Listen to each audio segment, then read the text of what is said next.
second question you had to answer was, what is the giant's personality? How does he treat others, etc.?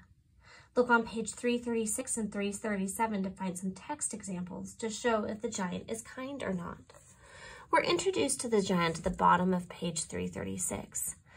How many of you used this? "Hide," cried the maid. "The giant is coming now and he doesn't like strangers." So he doesn't like strangers and there's a reason to hide. Normally, if you're a stranger, you don't have a reason to hide, just introduce yourself. So here is a small bit that tells me perhaps the giant is not a very kind guy. The giant stomped. How many of you identified stomped as being a characteristic of this giant? Perhaps.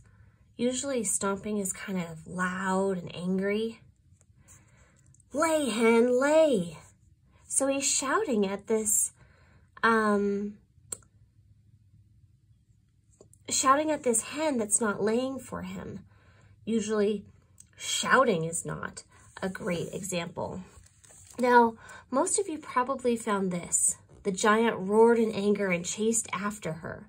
So we have him being upset by roaring, yelling, and then chasing after Juanita. So all in all, we have some indicators that tell us that perhaps the giant isn't the kindest of all giants.